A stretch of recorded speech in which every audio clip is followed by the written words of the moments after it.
What's up everyone, welcome back to ARTV. My name is John and I am very excited to talk to you about the third studio album by the New Zealand sibling duo of Georgia and Caleb Knott, aka Broods, the name of the band of course. Their new record is titled Don't Feed the Pop Monster. Don't Feed the Pop Monster is such an intriguing title. It's definitely hooky. It makes you want to know what could possibly be in this record. What are the contents going to be about? And as Georgia Knott, one half of the duo Broods, stated, this is not so much about not ever making pop songs at all, it's about not losing yourself in the process and writing songs that come from the heart. It's really disappointing to see that with the talent that Broods possess that they haven't become more of a household name. The siblings make great music together, and while their last record, Conscious, was definitely a little bit more spotty than their debut Evergreen, I've really enjoyed consistently what they've been doing, even some of their solo stuff. As they continue to build upon the sound that they laid down in the past, Broods have crafted something that stays true to their roots in many ways, as you're going to hear stamps of indie pop all over this record, but you're also going to hear some synth pop, some 90s jangly pop, some alternative, and just some in-your-face unabashed pop choruses, but also some material that just gets downright deep, and the production goes from glitchy to more bass-driven on an actual bass guitar, which is really nice. It's just a great amalgamation of sounds, and it all comes together in one little record. And with so many producers working on this, I've kind of done a 180 on how I feel. In the past, I've always said, well, if there's a lot of producers, then it's probably going to sound like a train wreck, like a mess, like the songs aren't connected at all. But instead, Broods pulled together this vision that was larger than life and made these songs feel like they fit together as a family. And even though some of them are very different, they flow quite nicely.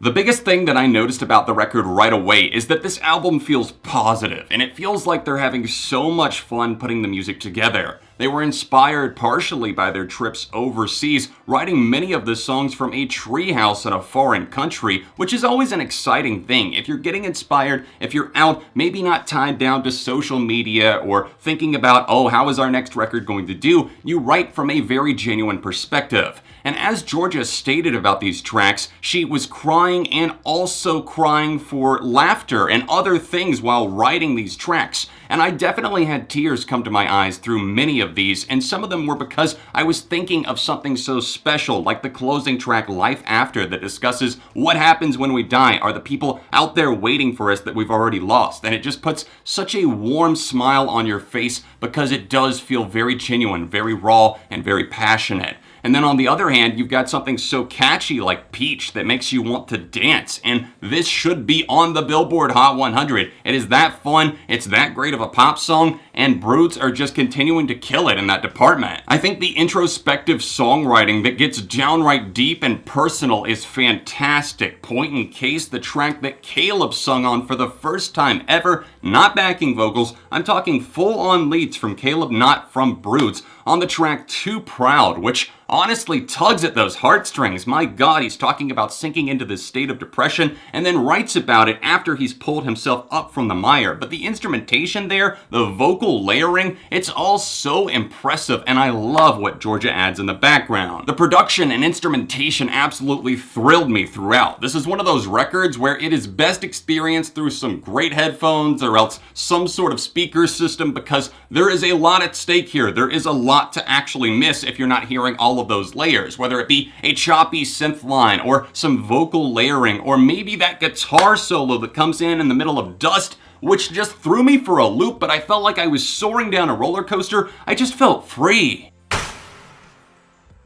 If you check out this record for the first time and you find yourself struggling just a bit maybe to get into the aura that they're putting out into the world with Sucker, which has those tantalizing synthesizers, and then also Why Do You Believe Me, which is a bit slow to spark, but once those sparks start flying, it's a firecracker of emotion going off. But if you find yourself maybe a bit stalled out with those, just wait till you get to the super catchy Peach and also Falling Apart, which definitely feels like a breakdown if I've ever seen one, but my God, did they make it so lush that I cannot stop coming back to it. Falling Apart traces back roots to the late 90s, early 2000s singer-songwriter movement that I really did enjoy much of, the honesty, the transparency there, and here Georgia provides these very airy and atmospheric vocals that lure you in. And I also enjoy the modern touches here because it does feel like it's paying homage to some of those early tracks, as do many here in different ways. I hear a lot of 90s influence on this record, but this track in particular has those airy vocals and also kind of that clapping, clipping drum loop in the background, the programmed drums,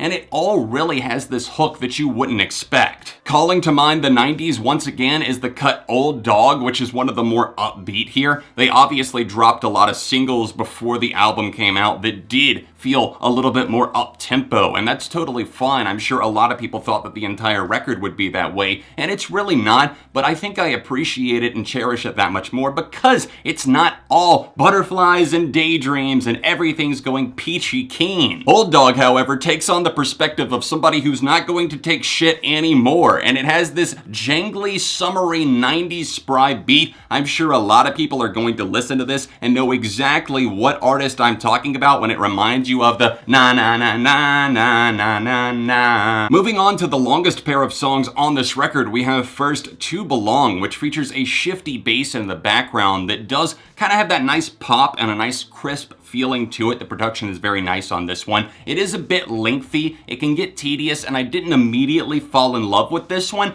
but the more I came back to the album, the more it stuck with me. And it's not a top favorite, but still, there's something about this song that is worth hearing for sure. Now, on the other hand, which also happens to be the upper hand, I suppose, we have Every Time You Go, which is another emotional height that this record reaches. It's just unreal. It's simplistic in many ways, but from the towering vocals that reach the soprano range from Georgia, and also the pianos that are just so beautiful. They have these gentle little swells, and also the drums that are going in the background, just steady, on track, keeping the pace. I just love the theme of it, and it's very simple. Again, like I said, every time you go, I cry, oceans pouring from my eyes, but the way it sounds is just gorgeous. You have to experience this for yourself. Everything Goes is a jam and a half. I love the looping keys on that one, the effervescent vocals that feel very carefree, very easy to sing along with. I do feel like it loses some of its luster if you've heard it like 10 to 20 times like I have, but it's still a very well done and well crafted pop song with a great hook to it. You've also got other tracks that I haven't quite mentioned yet, like Hospitalized. That was the third single from this record, and that one is a very interesting concept, as Georgia had never broken a bone in her body, and she wanted to know, what would it feel like if I actually got myself hospitalized and I'm here getting the attention that I give to everybody else? It's a fun song, and it's also